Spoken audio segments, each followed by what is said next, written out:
Good morning बच्चों, class 10। आज हम गृह विज्ञान में पढ़ेंगे घर की सजावट। बच्चों, सजावट का अर्थ होता है मनमोहक या प्रभावपूर्ण बनाना।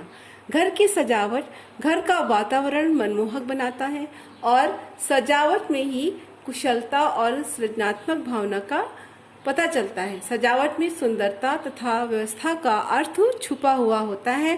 इसके अतिरिक्त बच्चों, वस्तु को व्यवस्थित करके उसके सौंदर्य को बढ़ाने का प्रयास किया जाता है। यानी हम कह सकते हैं कि सजावट के माध्यम से वस्तु की सुंदरता को बढ़ाया जाता है और इसके अतिरिक्त प्रत्येक वस्तु को व्यवस्थित ढंग से रखा जाता है, जिससे घर देखने में आकर्षक लगता है। बच्चों, इसका उद्देश्य होता है घर को साफ सुथरा रखना, यानी स्वच्छ बनाए रखना और प्रत्येक वस्तु को व्यवस्थित ढंग से रखना, जो कलात्मक अभिव्यक्ति को प्रकट करता है और उसका विकास करता है, जिससे घर का वातावरण सुंदर बना रहता है। इससे लाभ होता है बच्चों, सजावट से क्या लाभ होता है? सजावट से लाभ होता है घर को आकर्षक बनाए रख सकते हैं हम। प्रत्येक वस्तु को सुव्यवस्थित ढंग से रखते हैं। जब प्रत्येक वस्तु सुव्यवस्थित ढंग से रखी हुई होती है तो घर के या परिवार के प्रत्येक सदस्य अपने आप अनुशासन में रहते हैं। जैसे अगर घर का बच्चा स्कूल जा रहा है, विद्यालय जा रहा है, तो विद्यालय से लौटने के बाद उसको अपना बैग कहाँ रखना है, टिफिन बॉक्स कहाँ रखना है, जूते चप्पल कहाँ रखने हैं, वापस से घर के कपड़े पहनने हैं, तो यूनिफॉर्म कहाँ टांगना है, ये सारी चीज़ें घर के सजावट में ही आती है, जिससे प्रत्येक वस्तु व्यवस्थित ढंग से रखी जाती है। यानी घर की व्यवस्था को घर की सजावट प्रकट करता है। बच्चों, इसके अतिरिक्त प्रत्येक वस्तुओं की उचित देखभाल हो जाती है और वस्तुओं की उपयोगिता भी बढ़ाई जाती है। जब प्रत्येक वस्तु अपनी अपनी जगह पे रहती है तो हमारा समय बचता है, जिससे घर का वातावरण तनाव रहित बना रहता है, मन प्रसन्न रहता है और घर में कार्य करने में हमारा मन लगता है। श्रम समय की बचत घर की सजावट के माध्यम से कर सकते हैं। बच्चों, हमारी कलात्मकता को भी प्रदर्शित करता है घर की सजावट। हमें घर को सजाने में कितनी रुचि है ये भी प्रकट करता है। इसके अतिरिक्त समाज और सभ्यता का विकास भी हम सजावट के माध्यम से ही करते हैं। तो बच्चों, आपने देखा कि सजावट क्या है।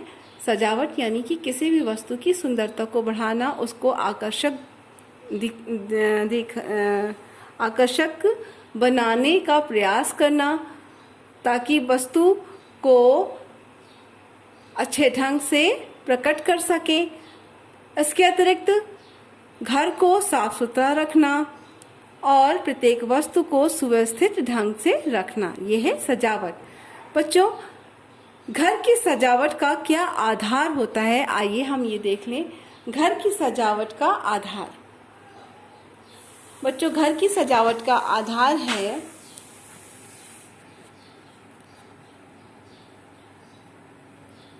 आर्थिक स्थिति। यानी किसी घर की अगर आर्थिक स्थिति जिस स्तर की होगी, यानी हमारे समाज में कई वर्ग का परिवार रहता है, जैसे निम्न वर्ग है, मध्य वर्ग है या उच्च वर्ग है, तो आर्थिक स्थिति हमारी जैसी ही होगी, हमारे घर में वैसे ही चीज़ें मंगवाई जाएंगी, खरीदी जाएंगी और उसी चीज़ों के माध्यम से हम अपने घर को सजा बना सकते हैं। अगर निम्न परिवार के हैं तो वहाँ पर लिमिटेड चीज़ें होती हैं, तो जो चीज़ें हैं उसी को साफ सुथरा रखकर व्यवस्थित रख करके हम घर को सजा सकते हैं। अगर उच्च वर्ग है तो वहाँ पे कीमती चीज़ें रहेंगी सजावट की, सोफ़ा अच्छा कीमती सोफ़ा रहेगा, डाइनिंग टेबल रहेगी और सजाने के लिए गमले हैं, पेड़ पौधे हैं, जितने भी मतलब जितनी अच्छी और महंगी चीज़ें उच्च वर्ग के लोग ला सकते हैं, वो ला करके अपने घर को सजा कर रख सकते हैं। तो इस प्रकार घर की आर्थिक स्थिति भी घर की सजावट को प्रभावित करती है। इसी प्रकार बच्चों, घर का आकार, यानी छोटा घर है, एक ही कमरे में अगर लोग रह रहे हैं, एक ही कमरे में अगर किचन भी है, बच्चे पढ़ भी रहे हैं, टीवी भी चल रही है और मेहमान भी बैठे हैं, तो उस घर एक ही कमरे को किस प्रकार से हम सजाकर आकर्षित बनाएं। या फिर घर अगर बड़ा है, ड्राइंग रूम अलग है, डाइनिंग रूम अलग है, स्टडी रूम अलग है, लिविंग एरिया अलग है, तो उस घर को भी हम किस तरह से घर को सजाएं। अगर घर बड़ा भी है और सारी चीज़ें अस्त व्यस्त पड़ी हैं, तब भी घर आकर्षक नहीं लगेगा।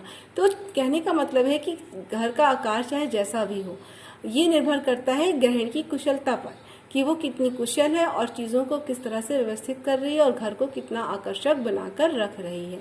इसके अतिरिक्त रुचि, यानी घर को सजा बनाए रखने के लिए गृहिणी में रुचि होना चाहिए और घर के सजावट का ज्ञान होना चाहिए कि हम कौन से रंगों का इस्तेमाल करें, कौन से पर्दों का इस्तेमाल करें। हमारा घर अगर छोटा है तो हमें किन रंगों का प्रयोग करना चाहिए पर्दों में या बेडशीट में, या अगर हमारा घर